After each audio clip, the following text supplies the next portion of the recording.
आपने बॉलीवुड की मूवी ओ माई गॉड तो ज़रूर देखी होगी और उसमें देखा होगा कि कैसे परेश रावल ने भगवान के खिलाफ केस कर दिया और भगवान को केस लड़ने के लिए खुद धरती पर आना पड़ा। लेकिन ऐसी ही एक वारदात वास्तविक जीवन में भी हुई है, जहां एक नागरिक ने श्री कृष्णा को ही कोर्ट में घसीट दिया। भगवान श्री कृष्णा पर आखिर किसने किया मुकदमा? सुनवाई के दौरान भगवान की तरफ से कौन कोर्ट में हाजिर हुआ और जब इस केस का फैसला आया तो कैसे एक देश के साथ पूरी दुनिया हिल गई, जानेंगे आज की इस वीडियो में, बने रहिए अंत तक। दरअसल मित्रों, पिछले कुछ सालों में कई पश्चिमी देशों में भगवान श्री कृष्ण के प्रति लोगों की आस्था बढ़ती जा रही है और इन आस्तिक लोगों के लिए एक संस्था अंतर्राष्ट्रीय कृष्णा भावनामृत संघ का गठन किया गया था, जिसे इस्कॉन यानी international society for Krishna consciousness के नाम से जाना जाता है। ये एक ऐसी संस्था है जिससे जुड़े सभी लोग भगवान श्री कृष्ण के भक्त हैं और इसका प्रभाव पश्चिमी देशों में ज़्यादा देखने को मिलता है। आपको ये तो मालूम होगा कि पश्चिमी देशों में हिंदू धर्म के लोग कम ही हैं। इन देशों में ज़्यादातर लोग ईसाई धर्म को मानते हैं।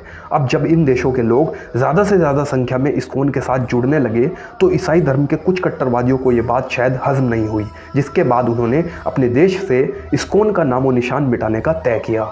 ये घटना पोलैंड की राजधानी वॉर्सो की है, जहां 2011 में एक नन ने भगवान श्री कृष्णा को ही कोर्ट में ललकार दिया और साथ ही उनके चरित्र पर कई इल्जाम भी लगाए। लोगों पर श्री कृष्णा के बढ़ते प्रभाव को देखते हुए पोलैंड की नन ने यह कदम उठाया था। अब जैसे ही यह मामला कोर्ट रूम में पहुंचा तो कोर्ट में दोनों पक्षों को अपनी बात रखने का मौका दिया गया। पहला मौका नन को दिया गया। नन का कहना था कि पोलैंड में इस्कॉन को बैन कर दिया जाए, क्योंकि जो लोग इस्कॉन से जुड़ रहे हैं वो उस श्री कृष्णा के नाम की माला जप रहे हैं जिसका खुद का चरित्र खराब है। अब जिन श्री कृष्णा का ये नन चरित्र हनन कर रही थी उनके बारे में ये आगे कहती हैं कि जिस कृष्णा को लोग पूज रहे हैं वो क्या किसी को सीख देंगे, उनकी तो खुद की ही 16,000 बीवियां थी, इससे लोगों को क्या सीख मिलेगी।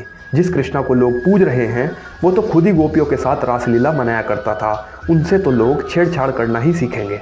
ये वही कृष्णा है जो नदी में स्नान कर रही गोपियों के कपड़े चुराकर पेड़ पर बैठ जाया करते थे, तो इनसे लोग क्या प्रेरणा लेंगे। इसलिए मेरा आपसे अनुरोध है कि श्री कृष्णा को फॉलो करने वाली इस संस्था यानी इस्कॉन को पोलैंड में बंद कर दिया जाए।